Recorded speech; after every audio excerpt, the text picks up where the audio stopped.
The night I tucked my daughter into a borrowed bunk bed, I realized safety doesn't always come from walls you own. The shelter smelled like boiled cabbage and old soap, a smell that clung to your clothes no matter how long you stayed. The hallway lights hummed softly, flickering just enough to remind you they could go out at any second. My daughter, Leela, was already half asleep, her small hand wrapped around the frayed edge of a pink blanket we'd been given at intake. She had named the blanket Rosie because children name things when they need to feel in control. I sat on the edge of the bed, listening to the slow, uneven breathing of women who were strangers but felt closer to me than my own blood ever had. Somewhere down the hall, someone was crying quietly into a pillow. Somewhere else, a door creaked open and shut. Life continuing. "Mommy," Leela murmured, her eyes still closed. "Are we on vacation?" The word cut deeper than any insult ever could. I swallowed hard and brushed the hair off her forehead. "Just for a little while, baby." She nodded like that made sense, like 6-year-olds do when they trust you completely. And that trust, pure, unfiltered, pressed against my chest until it hurt to breathe. Because my parents had a house, my childhood home, the one with the creaky third stair and the apple tree out back, and they were renting it out. And my daughter and I were here. Before all this, my life had been quiet in a way that felt earned. I worked mornings at a dental office, answering phones and scheduling appointments, the soft whir of equipment and the smell of mint polish becoming part of my daily rhythm. Leela went to school down the street from our small apartment, where the neighbors' wind chimes sang whenever the breeze came through. Her father had left when she was 2, not dramatically, just slowly, like a man backing out of a room without saying goodbye. I learned early how to stretch a paycheck, how to turn leftovers into something new, how to smile through exhaustion. Every Sunday we visited my parents. My mother would greet us at the door with her apron still on, flour dusted across her hands like proof of effort. My father sat in his recliner, newspaper folded just so, glasses slipping down his nose. The house always smelled like lemon cleaner and whatever was simmering on the stove. "You're too thin," my mother would say, pinching my cheek gently. "Are you eating enough?" "I'm fine," I'd reply, smiling, because it was easier than explaining the constant math in my head. Rent, groceries, school supplies, gas. They loved Leela fiercely. My father let her climb onto his lap even though his knees ached. My mother saved her buttons and ribbons in a small tin, just in case. They were good grandparents. That made what happened later hurt even more. The first crack came quietly. It was a Tuesday evening when my landlord knocked on the door. He smelled faintly of cigarettes and winter air, his voice careful in that way people get when they're about to say something unpleasant. "I'm selling the building," he said. "You've got 60 days. I nodded, my mouth dry. 60 days sounded like time if you didn't understand how fast it disappears when you're already barely holding on. I called my parents that night. "Why don't you come stay with us for a bit?" my mother said immediately, "just until you find something." Relief washed over me so suddenly I had to sit down. "Are you sure?" "Of course," she said. "Family takes care of family." Those words stayed with me. But a week later, the tone changed. "Well, we've actually decided to rent the house out. It's a good market right now." I blinked. "Rent it out?" I thought, "It's not personal," my mother added quickly. "We just think it's time we had some income from the property." The property? The house where I learned to ride a bike? Where I cried after my first heartbreak? Where they promised I'd always have a place? "So we can't stay?" There was a pause, too long. "Maybe just a week or 2, my mother said, "but then you'll need to find something else." I told myself not to read into it. People make choices, people have reasons. But something inside me shifted. I scrambled, applied everywhere, slept less, smiled more. Leela started asking why I was always tired. And then the applications ran out, the savings ran out, time ran out. The shelter intake office was small and smelled like burnt coffee. The woman behind the desk spoke gently, like she knew every word landed heavy. "Any family you can stay with?" she asked. I hesitated. "Not right now." Writing that down felt like admitting a failure I didn't know how to name. That first night, Leela asked for a bedtime story. I told her about a brave girl and her mother who lived in a castle made of kindness. I didn't mention how thin the walls were, or how fear sounds different at night. I lay awake long after she slept, staring at the ceiling, replaying every conversation with my parents, wondering when "family takes care of family" turned into a conditional statement. I didn't know then that the worst part wasn't the shelter. It was what I would discover next. I tried to shake her words off the way I always shook off things that unsettled me, by staying busy. That day at the clinic, I smiled at patients, answered phones, scheduled cleanings, and refilled the candy jar at the front desk twice. I kept my voice pleasant, my posture straight, my movements efficient. From the outside, I was the same woman I'd been every weekday morning for years. But inside, something kept circling. I trusted the wrong people. It was such a simple sentence, no accusation, no drama, and yet it felt aimed straight at a place in me I hadn't visited in a long time. On my lunch break, I sat in my car instead of the break room. I peeled an orange slowly, the citrus smell filling the space, grounding me. I told myself the old lady didn't know me. She couldn't. She'd only seen me for a few seconds each morning, long enough to take my change, say thank you, and disappear back into her quiet corner. People say things all the time, especially people who've been hurt. Still, when I closed my eyes, I saw her face, not tired, not begging, but certain. That night after work, I took the long way home. It wasn't intentional at first. I just missed my usual turn, then decided not to correct it.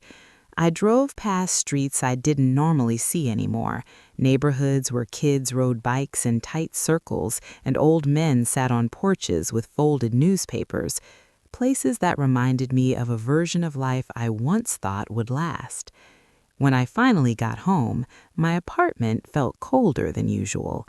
I kicked off my shoes, set my purse on the counter, and stood there for a long moment, listening to the hum of the refrigerator. The quiet pressed in on me. I turned on the radio just to break it, letting the soft talk of an evening host fill the room. As I made myself a simple dinner, rice and canned beans, nothing fancy, I thought about the people in my life. There weren't many. My daughter, Mariah, was the brightest part of it. She called me twice a week now, sometimes more if the grandkids had done something funny or she needed advice she pretended she didn't need. She worried about me more than she admitted, always asking if I was eating well, if I was resting, if I was lonely. "I'm fine," I always told her, and most days that was true enough. There were a few co-workers I chatted with, one neighbor I nodded to in the hallway, and then there was my sister, Denise. Denise and I had always been close, or close enough considering everything. She lived across town in a house that was bigger than mine, with a backyard she liked to talk about and a husband who came and went like weather. We talked almost every day, sometimes about nothing, sometimes about everything. She was the one who'd helped me through my divorce, the one who told me, "You'll land on your feet, you always do." I trusted her. The thought slid in quietly, so quietly I almost didn't notice it. You trust her. I pushed it away. The next morning, I approached the corner more slowly than usual. The grocery store sign flickered, the bell rang, and there she was, exactly where she always sat. The old lady looked up at me as I approached, her eyes softening. "You made it," she said. I always do, I replied, trying to sound light. I reached into my purse, pulled out some bills this time, more than I usually gave. I didn't know why. Guilt, maybe, or curiosity. She shook her head gently. I told you, you don't have to. I want to, I said. She accepted it, but didn't smile. Instead, she patted the space beside her on the low brick ledge. Sit with me for a minute, she said. Not a question, an invitation. I hesitated. People walked past us, barely glancing over. To them, we were just another ordinary sight, one woman on her way to work, one woman with nowhere obvious to go. I don't have much time, I said. That's all right, she replied. Neither do I. Something about that made me sit. The bricks were cold, even through my coat. I folded my hands in my lap, suddenly unsure of what to do with them. She studied me for a moment, not rudely, thoughtfully. You look tired, she said. I gave a small laugh. Don't we all? She nodded. Yes, but some tired comes from working too hard, and some comes from holding too much. I swallowed. What do you mean? I asked. She glanced toward the street, then back at me. I mean, you give pieces of yourself away in ways people don't always deserve. That stung, not because it was cruel, but because it felt close to something true. I don't know what you think you see, I said carefully, but my life is pretty simple. She smiled again, and this time there was a flicker of sadness in it. That's what I thought, too. She adjusted her scarf, her fingers stiff. After that call with Denise, I didn't sleep well. I lay in bed, staring at the ceiling, listening to the old buildings settle and creak, every sound feeling louder in the dark. My phone sat face down on the nightstand, like it might light up and accuse me of something I wasn't ready to face. Denise had always been like that, casual with important things, light where weight belonged. I'd learned long ago not to read too much into her pauses or half answers. That was just her way. At least, that's what I'd always told myself. The next morning, I woke up with a dull headache and a strange sense of anticipation. Not excitement, something closer to unease, the kind that sits low in your stomach and doesn't move no matter how many deep breaths you take. When I reached the corner, the old lady wasn't there. Her spot was empty. Just the bent shopping cart pushed slightly to the side and a flattened cardboard box where she usually sat. I stopped short. I don't know why that shook me so much. She wasn't part of my life, not really, just a small daily moment.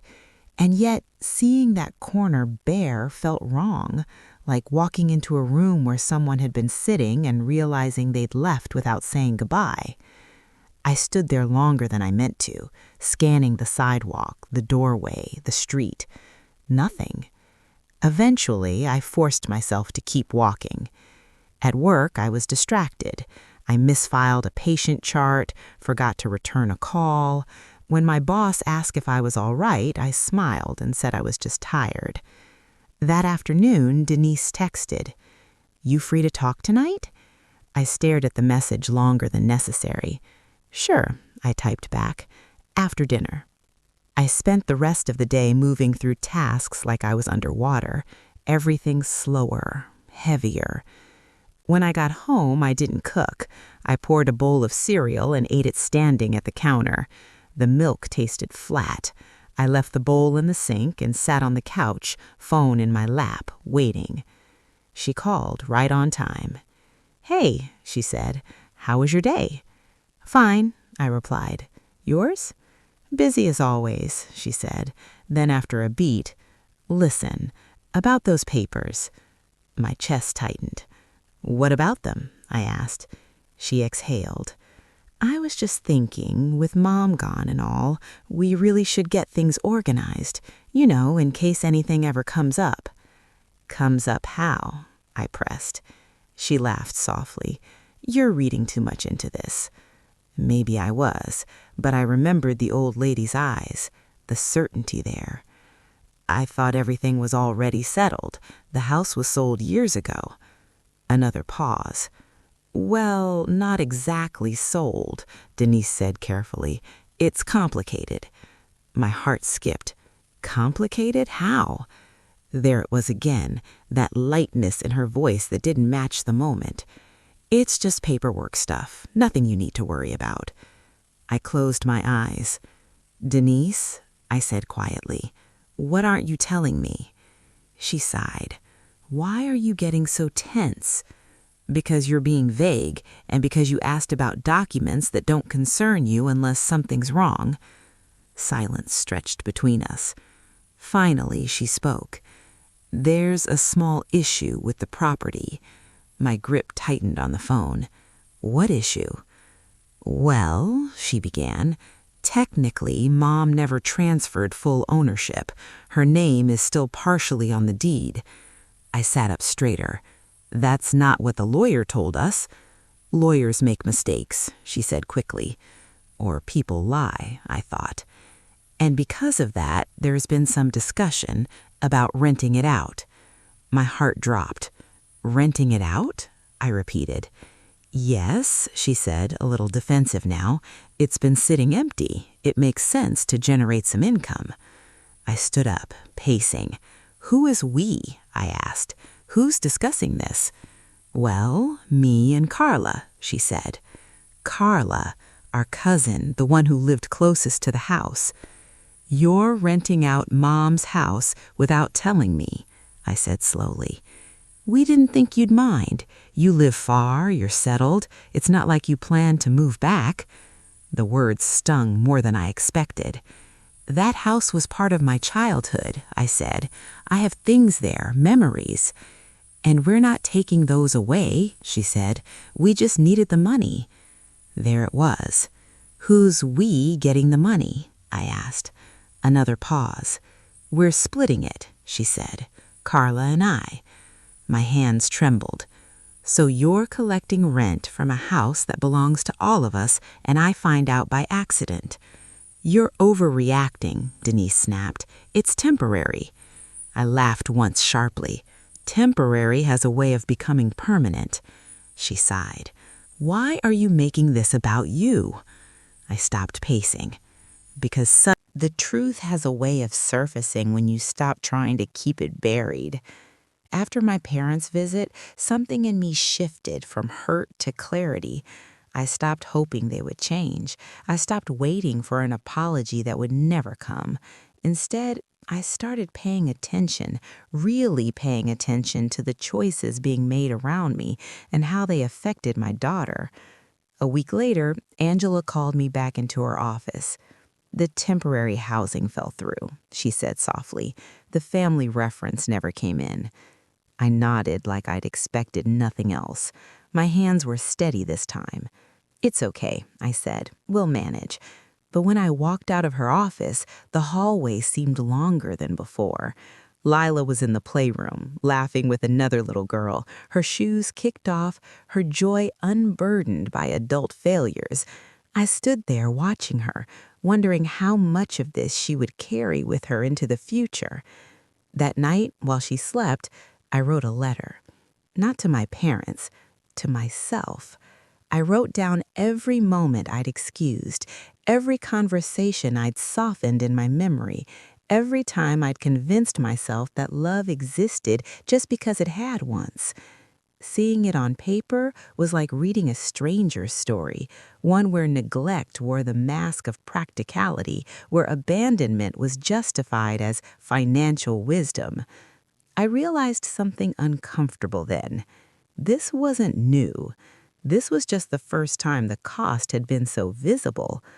When I was a child, my parents worked constantly. Achievements were praised, emotions tolerated. I learned early not to need too much, not to ask twice. Independence wasn't encouraged, it was required. I had carried that lesson into adulthood without realizing how deeply it had shaped me. Until now. The discovery came 2 days later entirely by accident. I was folding donated clothes in the common room when one of the staff members, Marlene, struck up a conversation. "Your last name sounds familiar," she said casually. "You related to the Carsons on Maple Street?" My hands paused mid-fold. "Yes." She nodded. "Thought so. I clean houses on the side. Did a walkthrough there last month." A cold wave ran through me. "A walkthrough?" "Yes," she said, "for the new tenant turnover. Big renovation, new appliances, hardwood refinishing. Your parents were very particular." "Renovation?" My chest tightened. "They renovated?" "Oh, yes," she said. "Put quite a bit into it. They said it was an investment." I thanked her and excused myself to the restroom, where I locked the door and pressed my forehead against the mirror. While my daughter and I were sharing a bunk bed and a locker, they were refinishing floors. That was the moment the story stopped being about misunderstanding and became about betrayal. I confronted them the following Saturday, not at the shelter, not over the phone, at a family gathering. My aunt's birthday party was held at a rented hall, decorated with balloons and a sheet cake that sagged slightly in the middle. The room buzzed with conversation, with cousins I hadn't seen in years, with laughter that felt almost foreign. My parents were there, relaxed, smiling, blending in effortlessly. I waited until we were all seated. Then I stood. "I need to say something," I said, my voice calm but loud enough to carry. The room quieted slowly, conversations tapering off. My mother's smile faltered. "Is this necessary?" "Yes," I said, "it is." I looked around the room, at the people who had watched me grow up, who assumed things about my life without ever asking. For the past 3 months, my daughter and I have been living in a shelter. Gasps, murmurs. My mother's face drained of color. During that time, my parents rented out my childhood home, renovated it, collected income, and declined to help or even acknowledge us publicly. My father stood abruptly. "This is inappropriate." "No," I said quietly. "What's inappropriate is pretending this is normal." My aunt covered her mouth. Someone whispered my name. I didn't ask for money. I asked for a place to breathe, for support, for honesty. My mother's voice trembled. "We didn't think it was our responsibility." There it was. The truth, finally spoken. A heavy silence filled the room. My cousin stood. "You let your granddaughter live in a shelter?" My father looked around, cornered. "We worked our whole lives. We deserve security." "So does she," my cousin said. "She's a child." No one yelled, no one screamed, but something shifted. The narrative changed. They left shortly after, without saying goodbye. I sat back down, my legs shaking, my heart pounding so hard I thought it might give out. Part of me expected guilt to flood in, shame, regret. Instead, I felt something unfamiliar, relief. Because the truth, once spoken, has weight, but it also has freedom. That night, my phone buzzed with messages, some apologetic, some supportive, some quiet acknowledgments of things people had long suspected but never named. My parents didn't call, and for the first time, that didn't break me, because I knew now, really knew, that their silence was not my failure. It was their choice, and choices have consequences. The days after the party felt strangely quiet. Not on the outside. The shelter was as loud and busy as ever. But inside me, something had settled. The constant hum of self-blame, the mental replay of what if I'd done this differently, finally softened. The truth was out there now, no longer something I carried alone like a secret bruise. My parents didn't call. Not the next day, not the day after that. I expected it to hurt more than it did. Instead, I felt a clean kind of sadness, the kind that comes when grief finishes arguing with hope and finally accepts reality. Leela noticed the change in me before anyone else. "You're quieter," she said one evening as we sat on the shelter steps watching the sky turn orange and pink. Not tired quiet, thinking quiet. I smiled faintly. Is that a good thing or a bad thing? She considered this seriously. Good. When you think quiet, you listen better. I laughed softly and pulled her closer. Children have a way of naming things adults spend years avoiding. A week later, Angela called me into her office again. I have something, she said, her eyes bright in a way I hadn't seen before. It's not perfect, but it's yours. She slid a paper across the desk. A small apartment, 1 bedroom, subsidized, temporary but renewable. I stared at the page, afraid to breathe.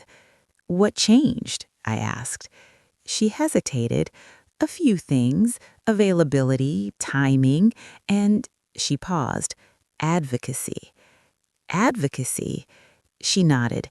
Someone from your family called, not your parents. My throat tightened.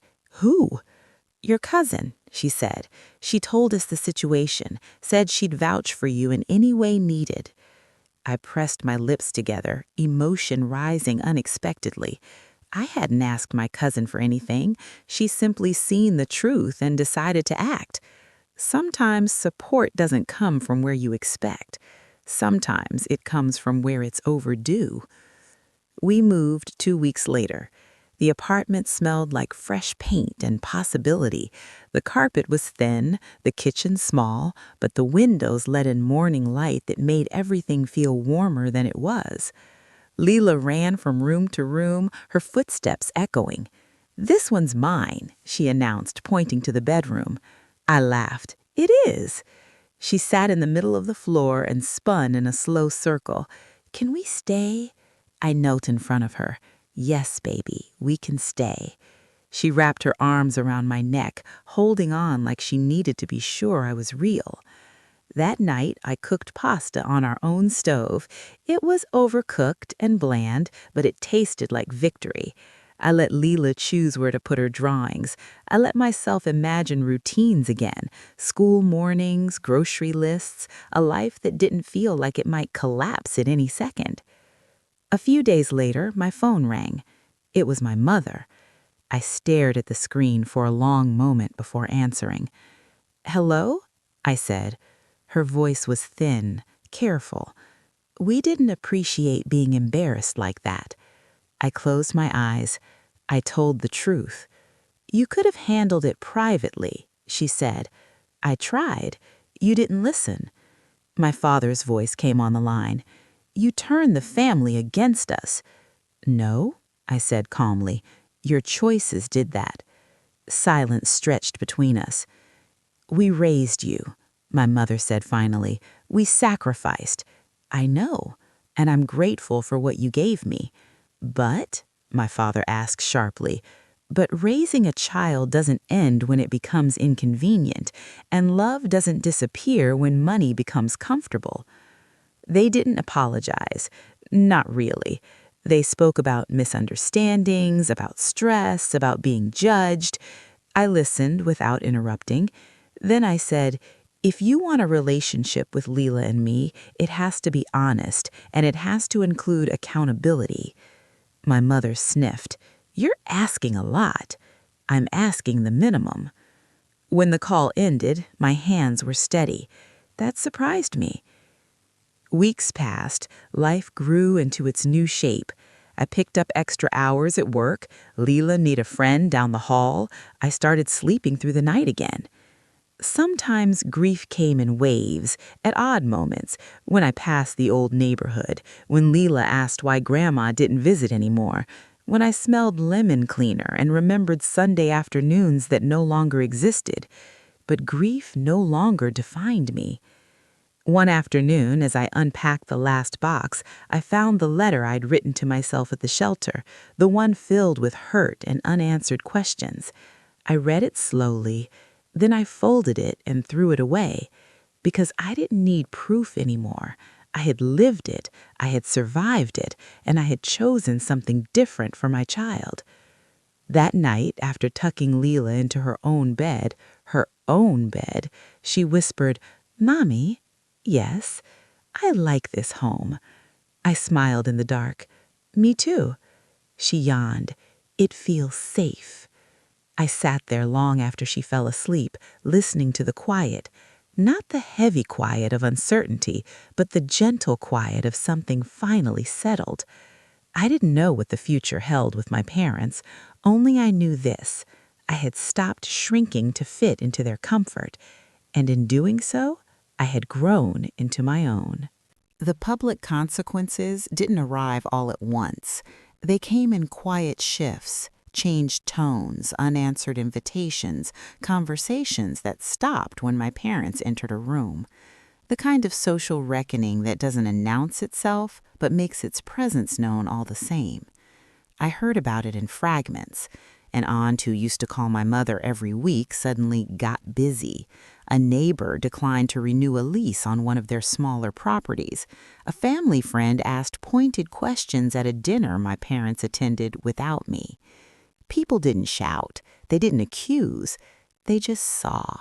And once people see, they can't unsee. My cousin, the one who had stepped in for us, came by the apartment one evening with takeout and a tired smile.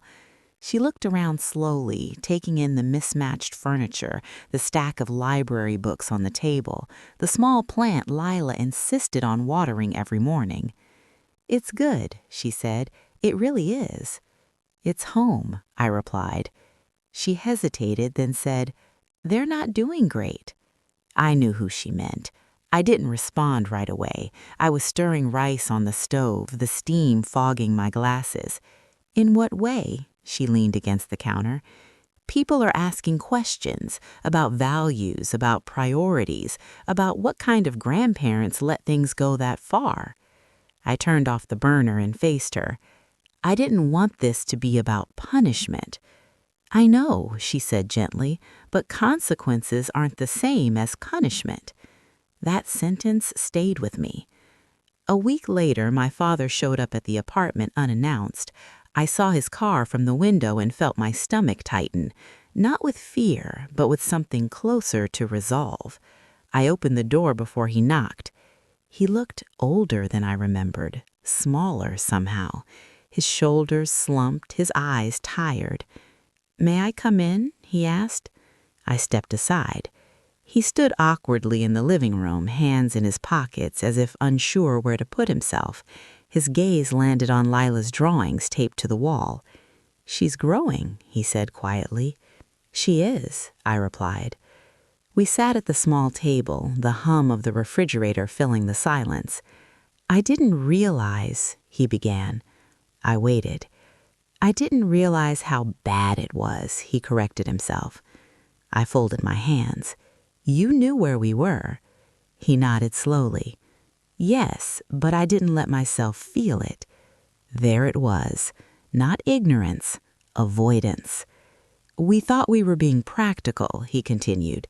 "We told ourselves you were strong, that helping would only make things worse." "For who?" I asked softly. He flinched.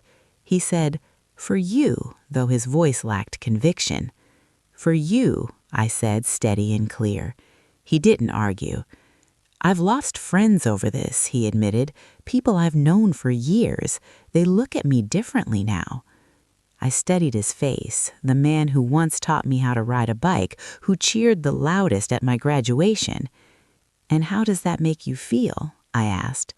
He exhaled, "Ashamed." The word hung between us.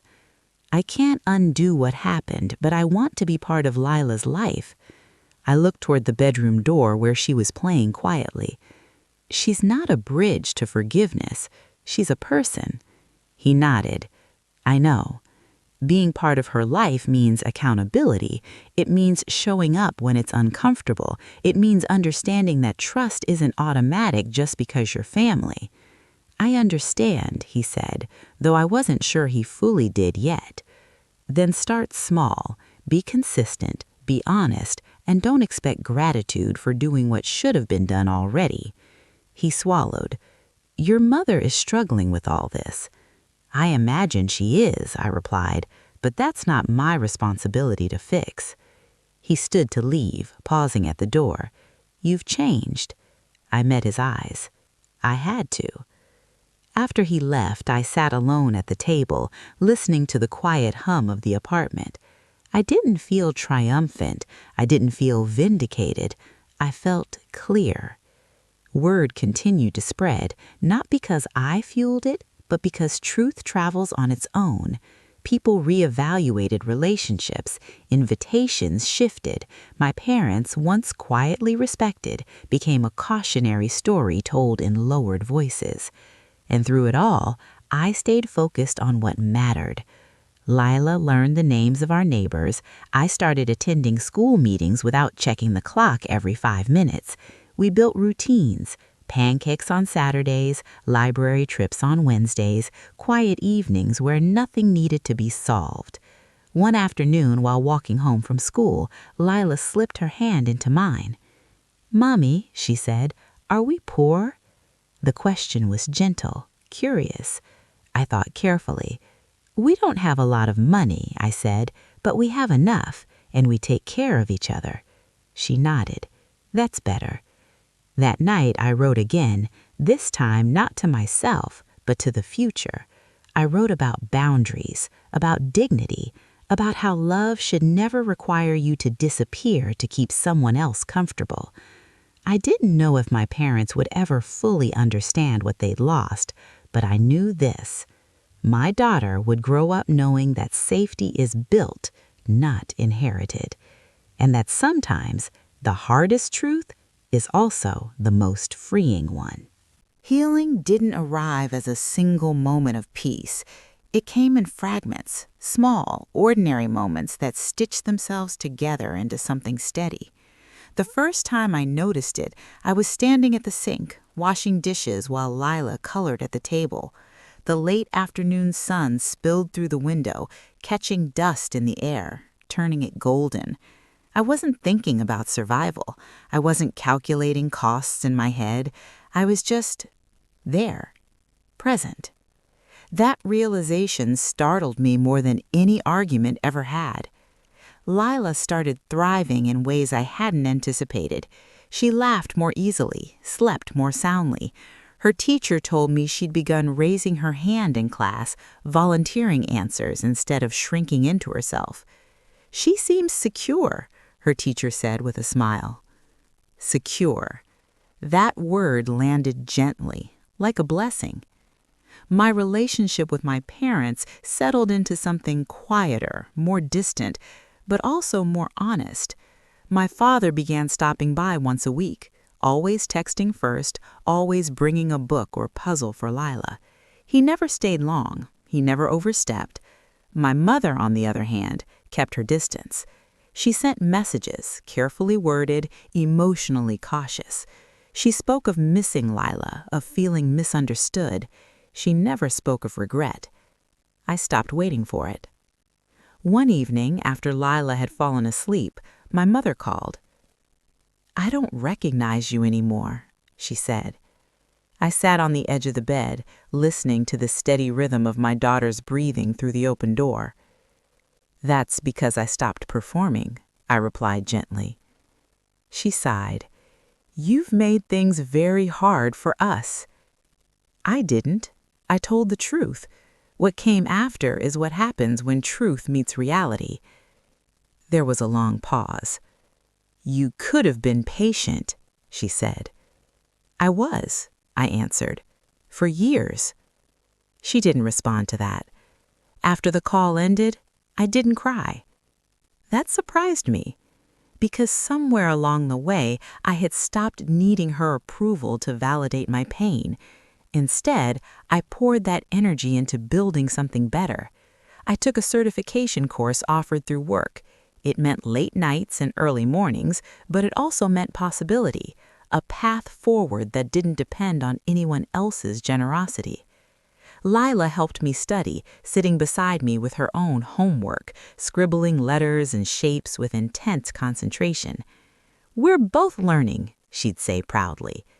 "Yes," I'd tell her, "we are."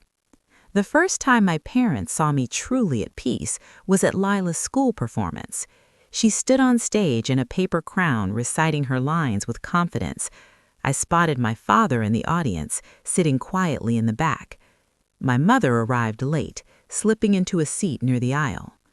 When Lila finished, she scanned the crowd and spotted me immediately. Her smile was wide, unfiltered. That moment didn't belong to anyone else. Afterward, my mother approached me. "She did well," she said. "She did," I replied. "She's very confident." "Yes," I said again. My mother hesitated. "You've done a good job." It wasn't an apology, but it was the closest she had ever come to acknowledging my strength without framing it as inconvenience. I nodded. "Thank you." That night, as I tucked Lila into bed, she asked, "Why doesn't Grandma come over much?" I sat beside her, choosing honesty with care. Sometimes grown-ups have a hard time facing their mistakes, but that doesn't mean they don't love you. She thought about that. "Do you still love Grandma?" "Yes," I said, from a safe distance. She smiled sleepily. "That's okay." It was, because love doesn't have to mean access. It doesn't have to mean endurance. It can mean boundaries. It can mean space. It can mean choosing not to repeat what hurt you. One afternoon, while cleaning out a drawer, I found an old photo of my parents and me in front of the house on Maple Street. I was young, smiling, unaware of how complicated love could become. I studied it for a long time. Then I placed it back in the drawer, not out of bitterness, but acceptance. That house no longer defined me. My parents' approval no longer defined me. I had built something stronger with my own hands. And in doing so, I had given my daughter far more valuable than property or inheritance.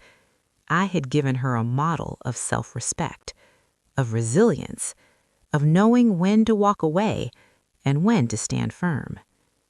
As I turned the lights off that night, the apartment felt warm, not because it was perfect, but because it was ours. And for the first time in a long time, that was enough. When I look back now, the shelter doesn't stand out as the hardest part. It wasn't the bunk beds or the shared bathrooms or the way the lights never fully dimmed at night.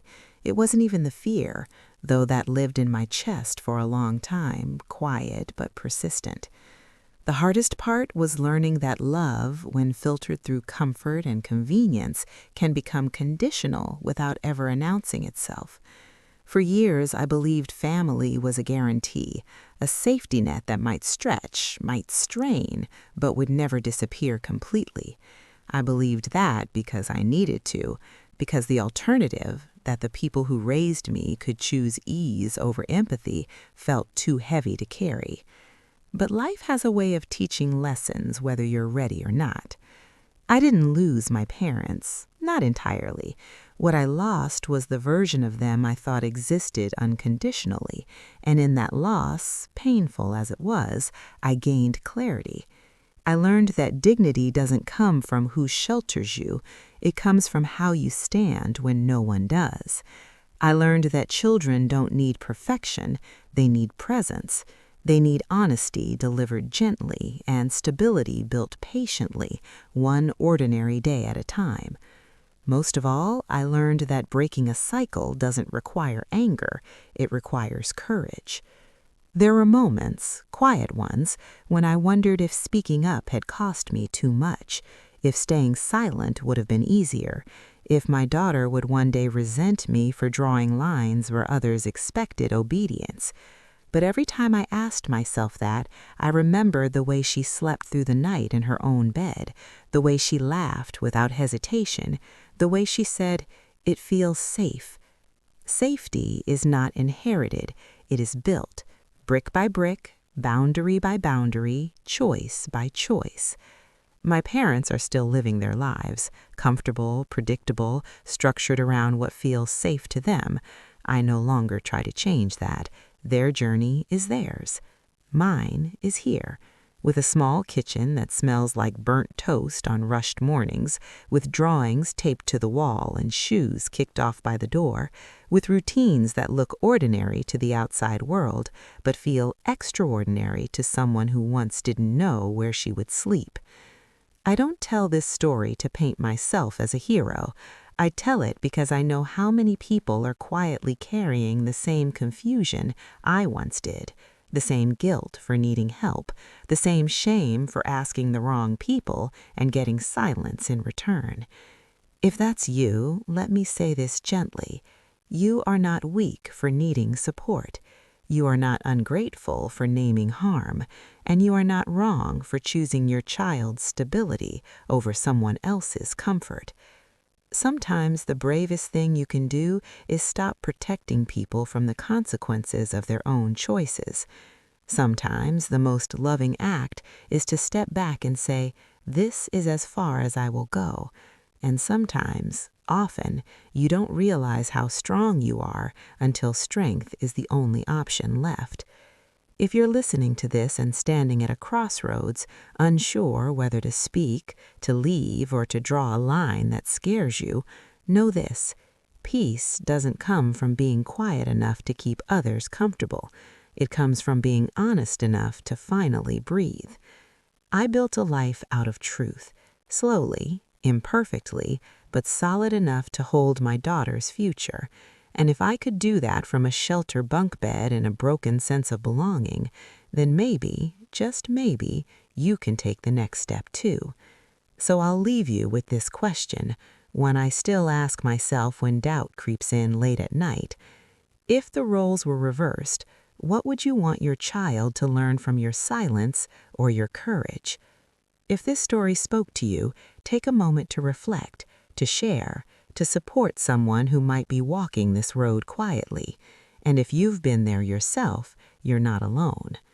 Tell me, would you have done what I did?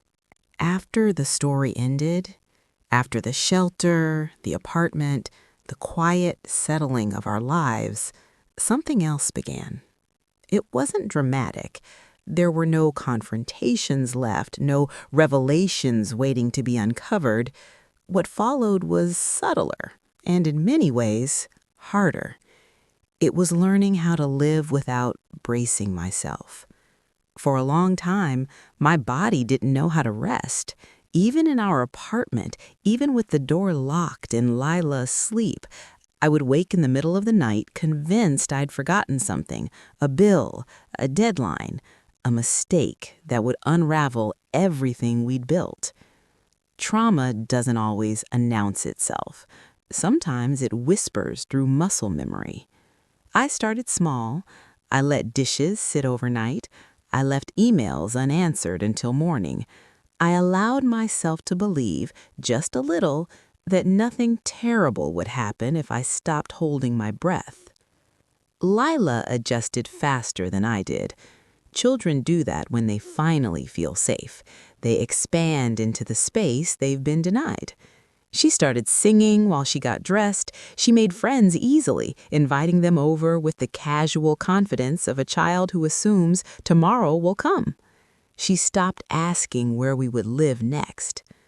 One night, as I was tucking her in, she said, "When I'm big, I want a house where people don't have to leave." The words landed softly, but they stayed with me. "That's a good dream," I said. She smiled. "We already started it." Months passed. My parents remained on the edges of our lives, present enough to say they were involved, distant enough to avoid discomfort. Holidays became simpler, smaller, sometimes lonely, but honest. I learned something important during that time. Closure doesn't always come from resolution. Sometimes it comes from acceptance. I stopped replaying conversations in my head, imagining better words or stronger boundaries. I stopped wondering if things would have turned out differently if I'd been more patient, more forgiving, less vocal.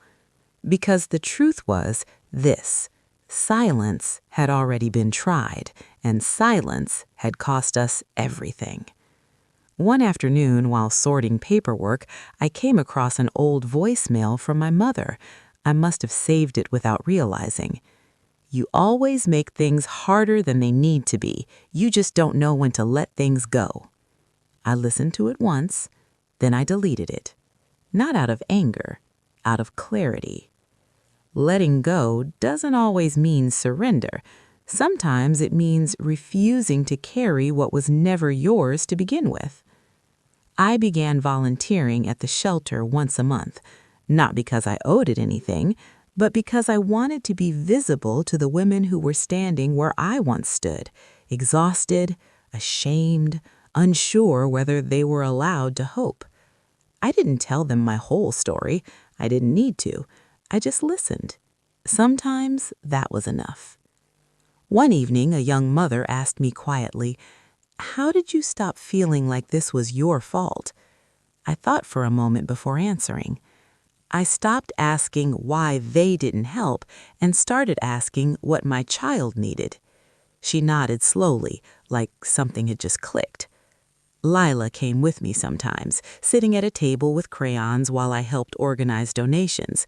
She never asked why we were there. She already knew.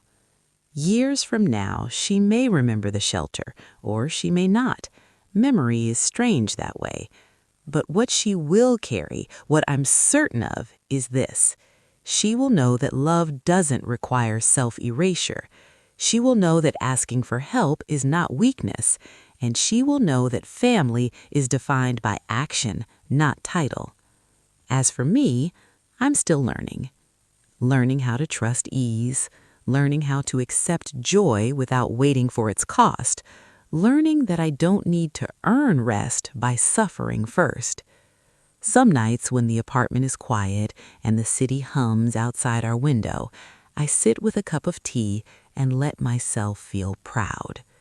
Not loud pride, not the kind that demands recognition, the quiet kind, the kind that says, "You did not break when it would have been easier to disappear." If you're still listening, still here with me, I want you to know something. Stories like mine aren't rare. They're just rarely spoken out loud, because too many people have been taught that survival should be silent and gratitude should replace accountability. But your life doesn't belong to the people who couldn't show up. It belongs to you. And if no one has told you this yet, let me be the one.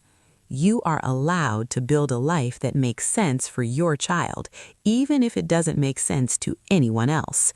You are allowed to stop waiting for permission, and you are allowed to choose peace, even when it costs you familiarity. That's not selfish.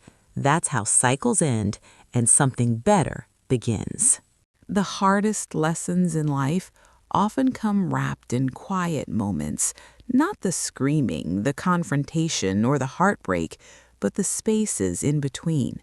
The evenings when the world outside your window carries on, oblivious, while inside you feel both smaller and stronger than ever before. I remember one particular night, sitting in our living room with Lila curled up beside me on the couch, her head resting on my shoulder, drawing little hearts with a purple crayon. The hum of the heater was steady, the city lights glowing faintly through our curtains. I felt something I hadn't felt in years. Peace. Real, unshakable peace. And for the first time, I understood that this kind of healing isn't loud. It isn't flashy. It isn't about proving anyone wrong. It's quiet, slow, persistent. I had learned painfully that love without accountability isn't enough, that promises of family always comes first can be conditional, invisible in practice, and devastating in effect. And I had learned that courage doesn't always roar. Sometimes it whispers in the small choices, protecting your child when no one else will, speaking your truth when silence is easier, building a life from scratch when it feels like the world is indifferent. There were days I wondered if I had overstepped, if I had been too blunt, too demanding, too unwilling to let my parents' comfort guide my path. But each time I watched Delilah laugh freely, sleeping soundly, learning without fear, I knew the answer. The only wrong choice would have been staying silent. The only mistake would have been prioritizing someone else's comfort over our survival and dignity. Life after the shelter was not perfect. Bills were tight, work was exhausting. Lila sometimes missed the freedom of neighborhood streets and backyard trees. But what we had was ours, authentic, messy, alive. And in that authenticity, there was strength. I remember the first Sunday when we didn't have to rush anywhere. No shelter rules, no temporary housing check-ins, no waiting for someone to decide if we deserved space. Lila and I sat at the little kitchen table, sharing pancakes and syrup that dripped down our fingers, laughing because one of them landed on the floor. She looked up at me and said, "Mommy, this is nice." It was more than nice. It was freedom. And I realized then that we had rebuilt everything from the ground up, not just a home, but trust, security, and love that didn't depend on others' approval. Over time, my parents did try to step in again, tentatively, carefully. My father sent gifts. My mother asked how Lila was doing. I allowed small interactions, but I maintained boundaries. I realized that forgiveness doesn't mean you erase the past. It means you acknowledge it and you choose how much influence it has over your life moving forward. I chose to protect Lila and myself, not to punish them, but neither could we be swallowed by their choices. One afternoon, while reading bedtime stories, Lila looked up at me with wide eyes. "Mommy, why did Grandma and Grandpa let us go?" I paused. Carefully. Sometimes people do what feels easiest for them, even if it isn't right for others. But it's not your fault, and it doesn't define us. She thought about it for a moment, then smiled and returned to her book. She understood more than I gave her credit for. She didn't carry blame, she carried curiosity and resilience, the lessons I had worked so hard to teach her through every late night, every uncertainty, every worry. In quiet moments like this, I realized the moral of our story wasn't just about betrayal or hardship or the failures of family. It was about what comes after, about survival, yes, but also about growth, integrity, and the conscious choices we make to create a better life for ourselves and the ones we love. I think about the women and children still in shelters, still waiting, still uncertain if someone will show up. I think about the mothers who lie awake at night, questioning every decision, every word. I tell myself that sharing this story, raw and intimate, is one way to reach them, one way to say, you are not invisible, you are not powerless, you are not alone. Because the truth is, life will hand us circumstances beyond our control. People will disappoint us, systems will fail us, and sometimes the people who should protect us most will not. But we do have control over our choices, over how we show up, and over what we carry forward. I have chosen to carry resilience, to carry honesty, to carry love in ways that nurture, not harm. And I have chosen to carry hope for my daughter, for myself, and for anyone who may hear this story and see a reflection of their own struggle. When I tuck Lila into bed now, I do so with calm certainty. She knows she is safe. She knows she is loved. She knows that mistakes and betrayal do not have to define her. And every time I kiss her forehead and watch her drift into sleep, I feel the quiet cower of the life we've built together. Would you have had the courage to make the choices I made? Would you have drawn boundaries, spoken truth, and protected your child, even at the cost of comfort and familiarity? If you are reading this, know this. Strength is not measured by the ease of your path, but how you navigate the hard ones. Survival is not just enduring, it is rising, rebuilding, and teaching those we love that they are worthy of more than compromise. Our journey continues every day, not in grand gestures or heroic acts, but in the quiet, ordinary, steadfast choices that shape a life of dignity. And if you are standing at the crossroads now, wondering if you should speak, leave, or stand firm, know that courage is already inside you. It only asks for one thing, for you to take the next step. Because peace and the kind of love that lasts comes not from silence, it comes from truth. And truth, when embraced fully, has the power to heal even the deepest wounds. Would you share your story too? Could your truth spoken gently and courageously change the life of someone who feels unseen? Think about it, reflect, and remember, you are stronger than you know, and your choices can break cycles and build new beginnings.